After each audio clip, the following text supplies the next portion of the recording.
Pagpapatuloy ng internal operations ng Armed Forces of the Philippines ngayong holiday season, ating pag-uusapan kasama si Colonel Francel Margareth Padilla, ang tagapagsalita ng AFP. Colonel Padilla, magandang umaga po at welcome sa Bagong Pilipinas. Magandang umaga po sa inyo, ma'am. Magandang umaga po sa ating mga taga-subaybay. Sa ngayon, ano po yung mga inilatag na measures ng Armed Forces of the Philippines para mapanatili ang seguridad at kapayapaan ngayong Kapaskuhan? Kumusta po ang inyong koordinasyon sa iba pang ehensya? Yes, ma'am, no? We are continuously coordinating with different law enforcement agencies. So, andyan po yung ating PNP, ang ating NBI, and other agencies po, no? With the Yuletide season, mas heightened po yung pagsuporta natin sa ating law enforcement agencies para po sa ating pag-maintain ng peace and order. So, nandyan po yung ating mga member po ng Sandatahan Lakas ng Pilipinas. We are manning checkpoints, we are helping po dito sa seguridad ng mga pantalan, bus stations, and pati mga malls po, no? Kung ano po yung requirement sa Sandatahang Lakas ng Pilipinas na nandyan po kami para magbigay po ng suporta. May mga namomonitor po, no, na banta sa seguridad ng bansa ngayong Kapaskuhan. Meron po ba, ma'am? At ano po ang ginagawa ng AFP para mapigilan ang anumang banta? Generally, ma'am, no, wala naman tayong reports ng talagang meron tayong banta talaga na kailangan bantayan. But nonetheless po, we are still on our toes and on the top of our toes kasi syempre gusto po natin na mampayapa ang pag-celebrate natin ng Yuletide season. So meron po tayong mga dedicated na mga kasundaluhan, no, ang ating of course ang ating mga sailors and airmen also and our marines continuous po na nagmaman ng ating mga features din po pati dyan sa West Philippine Sea. So we will not let up. We will still be there po to conduct our operations accordingly. So hindi po magpapatupad ng ceasefire o tigil putukan ng pamahalaan laban sa CPP, NPA, NDF ngayong holiday season. Ano po ang inilatag na hakbang ng AFP tungkol dito, lalo't mag-anniversary sila? Yes, ma'am. No? From the start of the year po, we were given tall orders from our Commander-in-Chief, none other by President, to finish the insurgency problem once and for all. And we are well within targets po. No? So within the year, from 7 weekend guerrilla fronts, now we are down to 1. And hinihintay na lang po natin, no, na ma-declare ito na wala na po sila.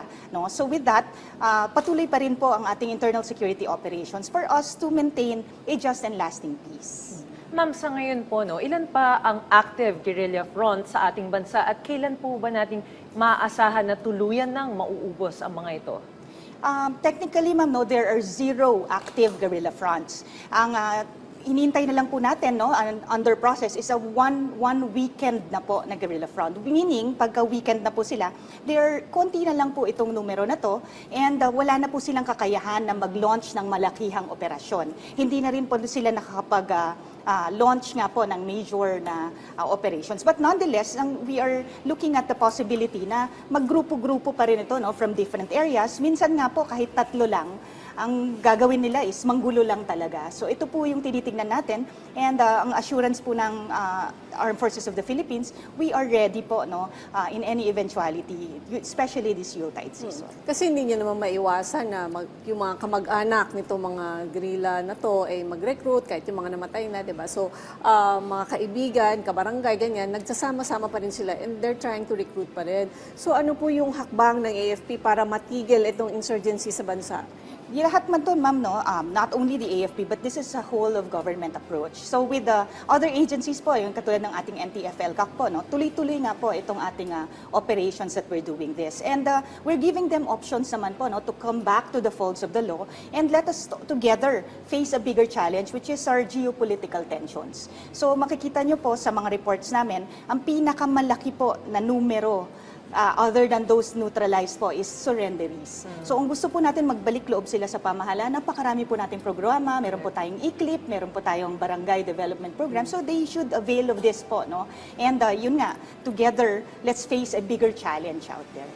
Ma'am, sa ibang usapin naman po, no, ano po ang mga efforts ng AFP para tugunan naman ang aktibidad ng Bulkang Kanlaon? Our different units in the Armed Forces of the Philippines, we are on standby alert po. Actually, ma'am, nagkaroon na po tayo ng different operations po with our Air Force and of course our Army. So nililiparan po yan ng Air Force as long as flyable po siya. We are delivering also goods and po sa mga na-displaced na ating mga kababayan. So ang Armed Forces of the Philippines po, hindi lang po tayo sa defense nakatutok, but also for humanitarian assistance and disaster response. So nakakuha ng mataas na trust at satisfaction ratings ang Philippine Air Force at Philippine Army batay sa fourth quarter survey ng Okta Research. Ano po ang masasabi ng AFP dito? At ito po ma'am, no, napakasaya po natin na marinig ang ganitong news. No? Actually ma'am, 8 out of 10 Filipinos trust the Armed Forces of the Philippines and 7 out of 10 Filipinos are willing to fight with the AFP. So napakagandang statistics po nito and hopefully po matuloy-tuloy po natin yan, no, na makita na suportado po na tayo ng ating mga kababayan. Actually po, itong support ng bawat miyembro ng ating mga Pilipino po, no, ating mga kababayan, is actually the fuel that keeps us going po in performing our mandate accordingly. Congratulations on that. Mensahe niyo na lang po sa ating mga kababayan ngayong Pasko at bagong taon. Para sa atin pong mga kababayan, no, sa lahat po ng Pilipino, maligayang Pasko po sa ating lahat.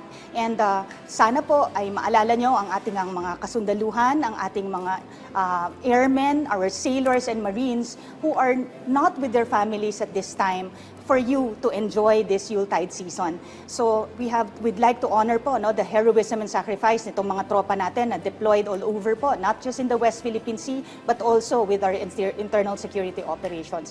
Para po patuloy po natin, no, na matamasa ang demokrasya at ang ang pag-celebrate po peacefully nitong Yuletide season. So with all that said po, let us all celebrate this Yuletide season peacefully as we move forward to a 2025 na gusto po natin is ma-attain na po at talagang free na just and lasting peace and wala na pong insurgency problem para po makatutok na po tayo sa ating territorial defense.